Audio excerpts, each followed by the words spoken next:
Hi ನಮಸ್ಕಾರ, welcome back to ಸಮಗಿರಿ channel. ಇವತ್ತು ನಾನು ಬೈಂದೂರಿನ ಒತ್ತಿನಣೆಯಲ್ಲಿರುವ ಕಿರು ಮಂತ್ರಾಲಯಕ್ಕೆ ಹೋಗ್ತಾ ಇದ್ದೀನಿ. ತುಂಬ ದಿನದಿಂದ ಮಂತ್ರಾಲಯಕ್ಕೆ ಹೋಗಿ ರಾಯರ ದರ್ಶನ ಮಾಡಬೇಕೆಂದು ಅಂದುಕೊಂಡಿದ್ದೆ. ಆದರೆ ಎಷ್ಟೇ ಪ್ರಯತ್ನ ಪಟ್ಟರೂ ಹೋಗ್ಲಿಕ್ಕಾಗ್ತಿರ್ಲಿಲ್ಲ. ನಾನು ಒಂದು ಕಡೆ ಕೇಳಿದ್ದೆ, ರಾಯರ ದರ್ಶನ ಮಾಡಲಿಕ್ಕೆ ನಾವೆಷ್ಟೇ ಪ್ರಯತ್ನ ಪಟ್ಟರೂ ಆಗಲ್ಲ ಅಂತ. ರಾಯರೇ ನಮ್ಮನ್ನು ಕರೆಸ್ಕೊಳ್ಬೇಕಂತ, ಅದಕ್ಕೆ ಇಲ್ಲೇ ಇರುವ ಕಿರು ಮಂತ್ರಾಲಯಕ್ಕೆ ಹೋಗುವ ಅಂತ ಬಂದೆ. ಪೂಜ್ಯಾಯ ರಾಘವೇಂದ್ರಾಯ ಸತ್ಯಧರ್ಮರತಾಯ ಚ ಭಜತಾಂ ಕಲ್ಪವೃಕ್ಷಾಯ ನಮತಾಂ ಕಾಮಧೇನವೇ. ಈಗ ಒಳಗಡೆ ಹೋಗಿ ರಾಯರ ದರ್ಶನ ಮಾಡ್ಕೊಂಡು ಬರುವ.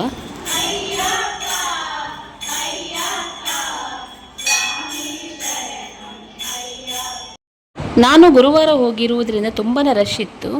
ರಾಯರ ದರ್ಶನ ಮಾಡಿದ ಮೇಲೆ ಮನಸ್ಸಿಗೆ ತುಂಬಾ ನೆಮ್ಮದಿ ಮತ್ತು ಖುಷಿಯಾಯಿತು. ಹಾಗೂ ಅಲ್ಲಿನ ಅರ್ಚಕರು ಕೂಡ ಭಕ್ತರನ್ನು ಅಷ್ಟೇ ಪ್ರೀತಿಯಿಂದ ಮಾತನಾಡಿಸ್ತಿದ್ದರು. ರಾಯರ ಸನ್ನಿಧಾನದಲ್ಲಿ ಸ್ವಲ್ಪ ಹೊತ್ತು ಕುಳಿತುಕೊಂಡು ಬಂದರೆ ಮನಸ್ಸು ಹಗುರವಾಗಿರುತ್ತೆ. ಏನೇ ಕಷ್ಟ ಇದ್ದರೂ ನಾನಿದ್ದೇನೆ ಎನ್ನುವ ಭರವಸೆಯನ್ನು ಕೊಟ್ಟಂಗಾಗುತ್ತೆ.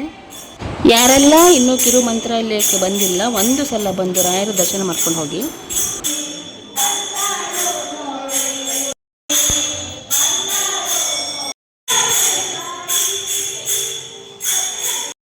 ರಾಯರ ಬೃಂದಾವನವನ್ನು ಒಂದ್ಸಲ ನೋಡ್ಕೊಂಡು ಬನ್ನಿ.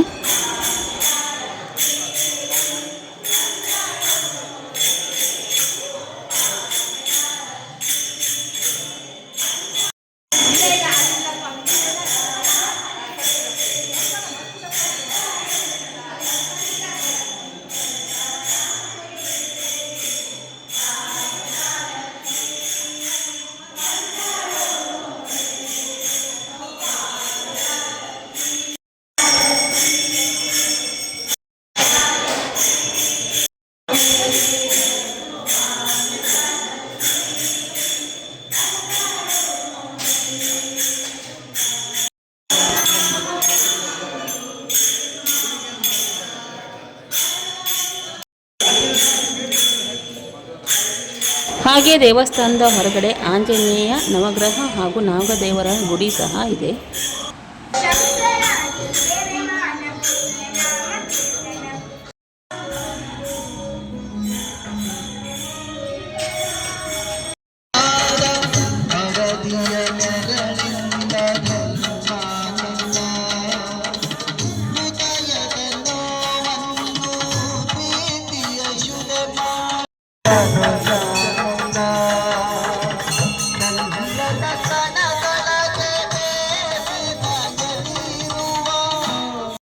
ಹಾಗೆ ರಾಯರ ಪ್ರಸಾದವನ್ನು ತಿಂದ್ಕೊಂಡು ಮನೆಗೆ ಹೊರಟ್ವಿ.